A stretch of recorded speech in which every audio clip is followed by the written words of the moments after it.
down here, Vagabond Buddha. I'm in Thailand. Oops, I'm in Vietnam. Sorry. I'm in Hanoi specifically. We've been here, tomorrow will be a week. And we're going to be here one more week. And then we're going to head down the coast of Vietnam, looking for the best retire cheap in paradise locations. And as usual, I run in the mornings. I run typically Monday, Wednesday, and Friday, and do resistance training. And Tuesday and Thursday, I just run. And after I run, I push record on my smartphone if there's anything I want to share with you. And while I was running, I was thinking about how why is living in perception joyful, and living in mind often painful? And it's kind of the mind space is kind of a test, T-E-S-T, anxiety, if you will. Because the purpose of the mind is to make things better, to fix something that's wrong. So what it's doing is it's collecting what it believes is relevant information from the past, the present, and it's projecting a future. Trying to find a secret to make a life better. And that, how to save time, how to save money, how to enjoy the mind, how to enjoy life more, how to have more friends, how to have more love, how to live a more meaningful life. Those are all problems the mind is trying to solve. And it comes from a place of, it comes with an assumption that there's something that's wrong with what is, and that there's some secret that if it could learn, it could make what is better. Not now, of course, but because now it's figuring out how to make it better, but later. So the mind wants to make better of later. And so the pain comes in the assumption, if there is pain. It's not always pain when you're using your mind. But if there is pain, it comes with an assumption that something now needs to be improved. It's almost like now is a child, or forgive me, I guess so. It's kind of like now is a child that didn't do their homework. If they did their homework, it'd be better. Or if they made their bed, or if they had different friends, or if they ate their vegetables. So now is sort of this child that is not following the directions, and the parent needs to fix the child. That's kind of the mind's job, to fix what's wrong, now being the child that's not getting it done correctly. And so that's a tough assumption to start with.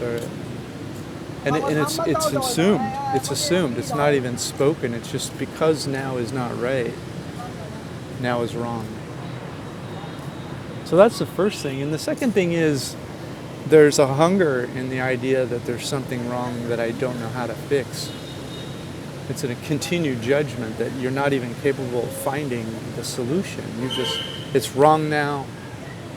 And now we have to go hunting for the right answer, and obviously you haven't found it. And guess what? This problem was here yesterday and the day before. It might be a new problem, but that generally problems recycle with different names. And so not only is it wrong now, but you don't even know how to solve it. And so there's a lot of assumptions and a point of view wrapped up in the whole idea that now is not right. And that's kind of the context that the mind lives in. It's this whole filter of perceiving now through. So the mind perceives itself think mostly because it thinks it has the answer, and it's listening as you mull over the data to try to figure out What is it that makes wrong now wrong? What's making now wrong? How can I make now right? Other people seem to be able to make now right, but I can't make now right. And that's not exactly what the mind's saying, but if you think about the context, that's what's behind it. I don't have enough money.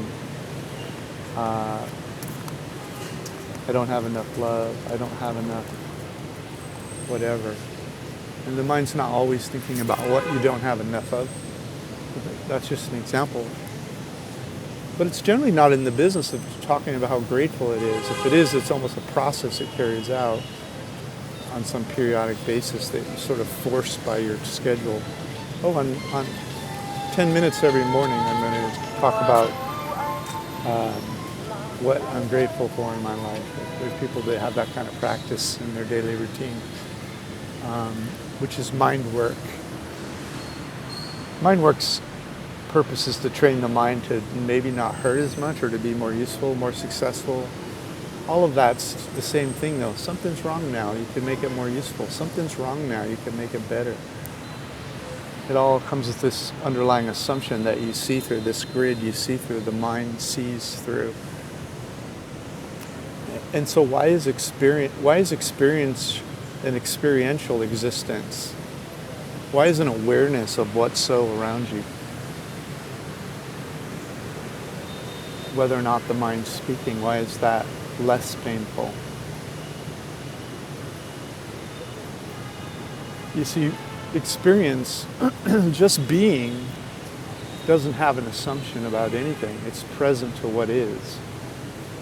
Being is present to what is.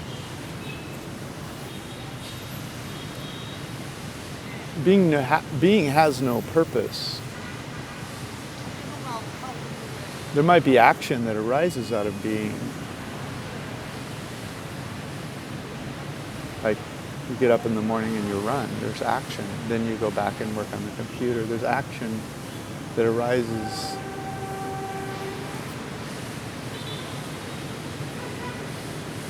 That can arise in being. And so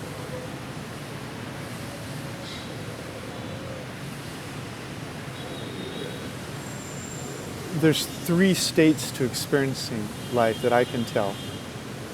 One is when your experience is a belief that you are your mind, that serial conversation that's going on in your head moment by moment by moment is who you are. A belief that you are that conversation. That's one level of consciousness.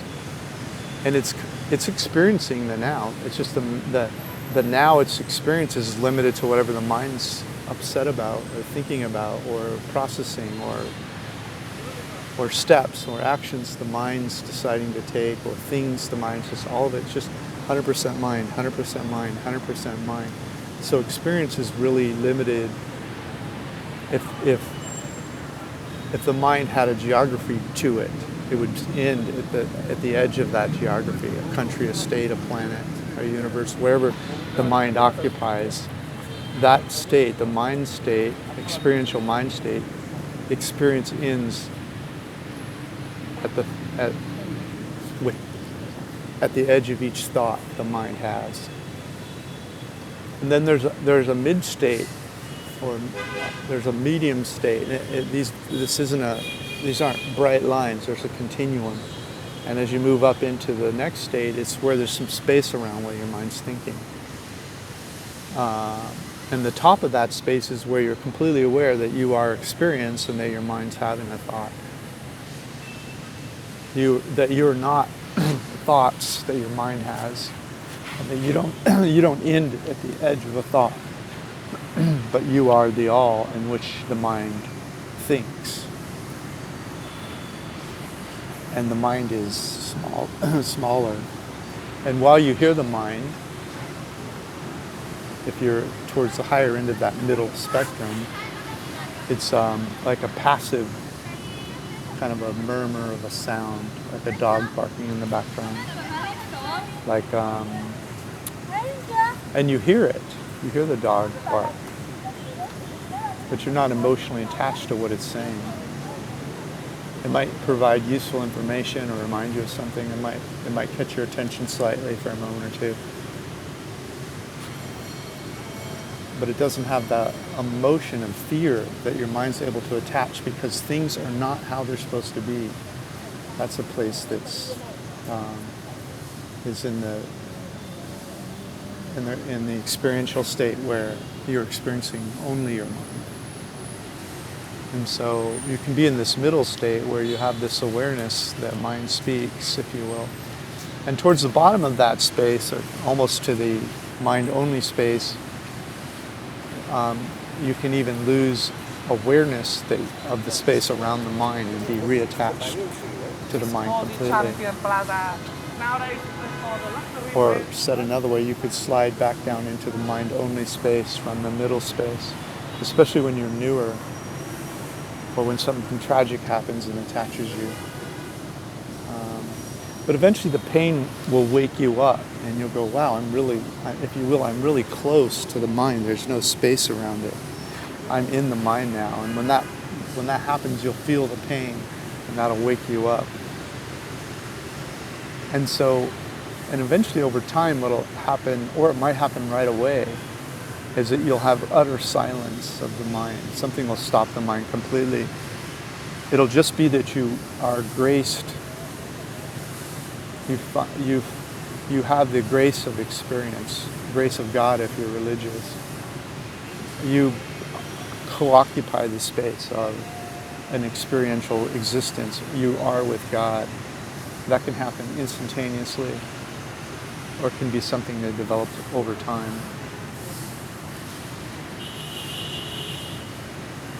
And in that space, you're completely present to the all, and there aren't any thoughts floating by that are trying to define what all is, or what time is, or anything. You're just in your experience as an experience. You're living in your experience as an experience, not as a story about who you are in that experience, but you are living perception itself in the experience of living.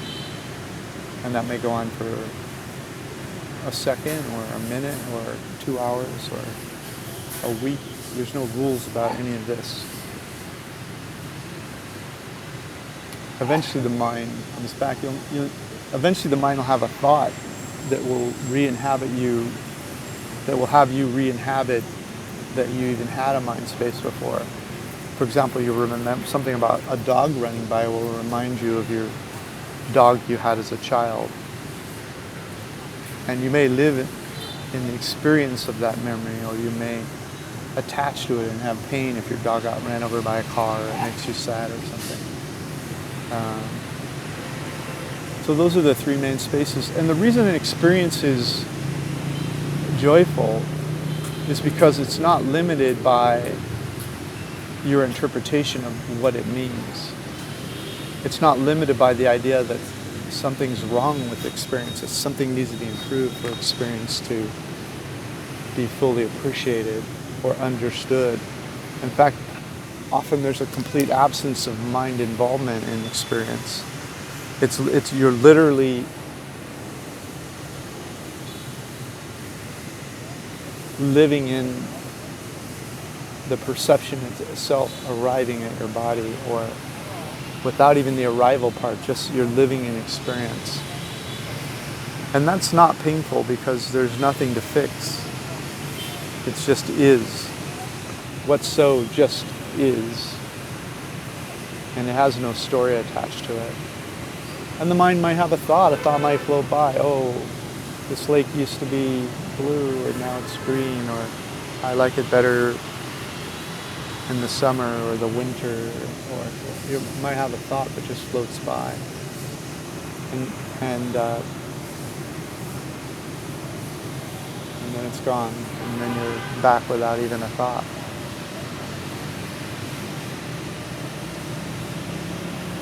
And there's a process you go through where at first you wonder, wait, it's true, it is joyful. It's joyful being in the present moment. Being present is more joyful than trying to figure out what's wrong and how to fix it all the time, which is the mind state. It's just joyful to be present to really just enjoy what's so. And then, so your mind will try different things. Hey, wait a second. You better wake up and start listening to me because, you're not going to get anything done. And so these sorts of, they're mind thoughts about experience that you'll go through a series of them. No one will, these gurus never get any work done. They just sit around and stare off into the sunset. You'll never make enough money to retire if you don't concentrate on all this. Wait, and what the funny thing about it is your mind's telling you that you have to be in pain in order so that you're not in pain later, which isn't true. I mean, I've never stopped working. I mean, maybe once in a while on the weekend. There's usually every single day of my life I'm doing something a few hours per day. I'm never not doing something. It's just whether or not it's coming out of fear or greed or out of experience. If you're living in the experience, the action you take next it comes out of experience instead of some idea that there's a strategy that could make it better. You're not acting to make things better. You're making a choice because that's the next choice to make, because it's the next choice to make. Not because something's wrong and that you're going to make it better by choosing it. You can't make what's so better. It's already as good as it can get. It's you're living in the presence of one source. You're just a being, but you act. Not because your mind lays some guilt trip on you about how you should take responsibility and make it better. So there's a lot of fables your mind will tell you along the way that you'll buy into at first. Or that people will say to you, oh, that's nonsense, you're getting brainwashed. So different things will play and you'll be afraid to talk about it. I was afraid to talk about my experience for many years because people didn't understand what I was talking about.